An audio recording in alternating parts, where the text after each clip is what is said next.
बाद हमारे यहाँ के लोकल में कुछ दिक्कतें थी।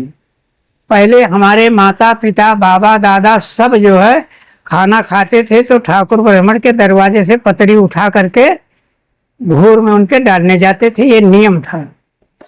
और कोई एतराजी नहीं थी, इसलिए कि नियम था तो नियम तो कोई भी हो, चाहे कितना खराब हो, नियम नियम होता है। उनको कोई एतराजी नहीं थी। चले बिहार दो बारा फायदे पा जाते हैं। मतलब जब चले लागे तो जाने पतरी उठा के ले जाएंगे तो दो बारा ज्यादा दे दी जाता रहा उनका। वही में फंस रहा है, मेरे बाबो खुश रहे, बप्पो खुश रहे। 91 में मैं जब चुनाव लड़ा हैदरगढ़ से तो थोड़ा सा यादव समाज में ज्यादा जागरूकता आई, क्योंकि 95% किसी भी बिरादरी को बहुत कम लोग होंगे जिनको 95% एक जाति का वोट मिलता। विभिन्न दलों में जो लोग थे सारे लोग छोड़ करके तोड़ करके बंधन वो हमारे साथ आए। धीरे धीरे उनके अंदर जागरूकता आई और उन्होंने ये तय किया कि आज की तारीख के बाद से हम लोग अब ये सब अतरी पतरी नहीं उठाएंगे। फैसला हो गया, एक क्रांति का रूप लिया, क्योंकि यादव बिरादरी के लोग पतरी में खाते थे, उठाते थे, साथ साथ आटा भी ठाकुर ब्राह्मण के यहाँ यही बिरादरी शांति थी। उनके लिए भी दिक्कत हुई। खैर चला मामला। इसके बाद जो है जब बंद कर दिया तो मजबूरी में कुछ थोड़ा बहुत झगड़े लड़ाई हुए, एक आध जगह मुकदमा हुआ, लेकिन खैर वो धीरे धीरे हट गया मामला। तो उसके बाद जो है एक डॉक्टर भगवान वजी का इसमें चित्र है, देखिए दूसरे पन्ने पे छपा है, जो ये डॉक्टर भगवान वजी का चित्र है। और इन्होंने मेरे कहने के अनुसार सन 1992 में यही किताब छापी थी, नूतन विवाह पद्धति नाम इसका यही था। और छाप करके उसको क्षेत्र में 1,500-2 हजार आदमियों का सम्मेलन करके इस किताब को बांटा गया था। और अपने समाज के एक कॉमन लोगों को उस समय पुरोहित बनाया गया था। रामपुर में, थलवारा के पास रामपुर गांव है जहां यादवों का गांव है, उसमें बैठक हुई थी। तो हमारे जो लोग हैं उन लोगों ने मोर्चा संभाल लिया और सभी बिरादरी के लोगों को उसमें पुरोहित बनाया गया था। लेकिन 1 साल या 1.5 साल, मुश्किल से 2 साल चला होगा, धीरे धीरे करके हमारे जो बड़े बुद्धिमान लोग हैं यादवों के पैर पे मत्था टेक दिया कि हमारा 7 पीढ़ी का नाता है, हम छोड़ नहीं पाएंगे भैया, कुछ न लेबे, हम फ्री में सेवा करबे, तुम्हारी एक सीधा दे दे ले लेबे, तो हम कुछ नहीं, खाली हमका चौखटी पे संबंध न खत्म करो। आहिर दयालु बिरादरी धीरे धीरे दयाल भाव में कहा ठीक है पंडित जी आओ। पंडित जी फिर आंगन में घुस आए, उसी तरह से खत्म हो गया, यादवों का काम खत्म हो गया। लेकिन इटावा की घटना के बाद फिर एक लहर उठी कि नहीं हमें आवश्यकता इस बात, तब इस किताब की आवश्यकता हुई, इसको संशोधित किया गया। पहले जैसा था सन 1991-92 में वो नहीं था। लालमणि जी इसकी जिम्मेदारी लिए और इसको कविता, समैया और दोहा इस रूप में इन्होंने लिख करके तैयार किया। तो ये ज्यादा कुछ ठीक लगा, आपको मिले कि देखेंगे आप तो। और उसके बाद जो है ये इसमें जैसा मैंने बताया कि 32 लोग हैं जो हमारे एडवाइजर हैं, उनका नाम है। और जो खास खास चीजें हैं जिसमें ब्राह्मण ने हमको भ्रमित कर रखा था, जैसे सबसे पहले साइट पूछना, पंडित जी के पास जाओ, उसके बारे में इसमें लिखा गया है साइट वाइट नहीं। और ब्राह्मण से जब पूछते थे ये भी बताया कई गुण से ब्याह बन रहा है, तो पंडित जी बताओ तो 22 गुण से बना थे। ठीक है भैया, बढ़िया है। गुण कोई माने नहीं रखता, गुण का केवल मतलब है, पुस्तक में लिखा गया है 5 चीजें हैं ऐसी जो मेल खा जाए, और इन्हों को वो लोग अपना गुण बताया करते थे कि नहीं गुण है।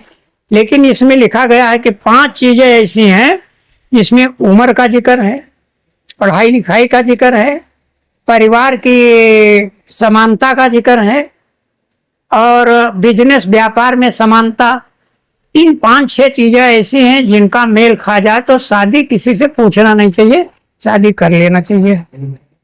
तो उसके बाद फिर आगे है कि मतलब कैसे शुरुआत हो। तो शुरुआत में विवाह की परिभाषा इसमें दी हुई है। विवाह की अवस्था और माने कैसे क्या गुण का मिलान है। तो पहला नंबर गुण के मिलान में उम्र का मिलान देश काल एवं कानून के अनुसार। अब जैसे पहले नहीं था, अब कानून के अनुसार 18 और 21 का होगा, गैर कानूनी हो जाएगा अगर इसके विपरीत करोगे तो। लेकिन पहले ये कानून नहीं था। तो उम्र का मिलान शारीरिक बनावट, रंग एवं रूप, शारीरिक गठन के अनुसार। वैवाहिक समानता एवं चरित्र, चाल चलन, रहन सहन, खान पीन, इन चीजों पे विचार करने की जरूरत है कि लड़की वाला क्या खाता है, लड़के वाला क्या खाता है, वो मांस खाता है, अंडा खाता है, ये नहीं खाता। ये सारी चीजों का मिलान करना चाहिए। सामाजिक स्तर, सार्वभौमिक विकास एवं लक्षण, डेवलपमेंट कैसा करेगा आगे चल के, उसका परिवार कैसा है। शिक्षा लड़के लड़का एवं पारिवारिक पृष्ठभूमि के अनुरूप। यदि उपरोक्त 5 गुण दोनों पक्षों की सहमति पर बन जाएं तो संबंध जोड़ लेना चाहिए। ये चीजें हैं। अब विवाह का समय और मुहूर्त। विवाह के लिए कोई दिन और रात्रि में अंतर नहीं है, चाहे रात में कराएं चाहे दिन में कराएं। इसलिए कि पहले भी दिन में ही होता था, धनुष यज्ञ होता था, उसमें वो स्वयंवर होता था, तो दिन में तो होता था। ये तो धीरे धीरे करके परिस्थितियां आई, तो कुछ मुगल पीरियड में परिवर्तन आया, तो बारात नहीं होती थी, छोटी बिरादरी पैकुंजी से शादी करने लगे, तो बदलाव हो गया। तो मुहूर्त में दिन और रात तय करें बैठ करके लोग। विवाह का वाग्दान, हमें विवाह पहले दोनों पक्षों में आर्थिक एवं अन्य मामलों को लेकर बातचीत भी कर लेनी चाहिए। और लड़के के पिता द्वारा कुछ अंश धन संपत्ति की मांग नहीं करनी चाहिए। लड़की के पिता द्वारा स्वेच्छा से सामर्थ्य के अनुसार उपहार स्वरूप आवश्यक वस्तुएं और द्रव्य आदि प्रदान की जानी चाहिए। उपहार देना चाहिए, न कि दहेज। ये बहुत समझा, मैंने अर्थ को इसको समझ लीजिएगा। सब क्या दबाव नहीं होना चाहिए। लड़की के जो माँ बाप की जो सामर्थ्य है और उनकी इच्छा का। अच्छा, इसके बाद संबंध और जिसे वरीक्षा कहते हैं आप। वरीक्षा शब्द का तात्पर्य वर को देखने व उसकी इच्छा से है। वरीक्षा का मतलब वर को देखना और वर की इच्छा क्या है, जिसमें वर की सहमति ली जाती है और वह अपने जीवन संगिनी के बारे में पूर्ण जानकारी लेकर विवाह के लिए अपनी सहमति प्रदान करता है। एक दूसरे की देखा सुनी हो जाती है। कन्या पक्ष के लोग वर के यहाँ जाकर पूर्व निर्धारित तिथि पर फल, मेवा, कपड़े, द्रव्य आदि देते हैं। उस समय दोनों पक्षों के लोग उपस्थित रहते हैं। बीच में एक उस स्थान पर यथा मंच, तखत आदि पर बैठा करके वर के मस्तिष्क पर रोली, चंदन, हल्दी, टीका लगा करके वर के हाथों में उपरोक्त सामान दिया जाता है और अन्य रस्म यथा खान पान, द्रव्य दान दिया जाता है। इसी पूरी प्रक्रिया को फलदान या तिलक के रूप में जाना जाता है। और कन्या का भाई कहता है, हे श्रेष्ठ, आप से अपनी बहन का संबंध चाहता हूं, जिसकी अनुमति आपसे लेने आया हूं।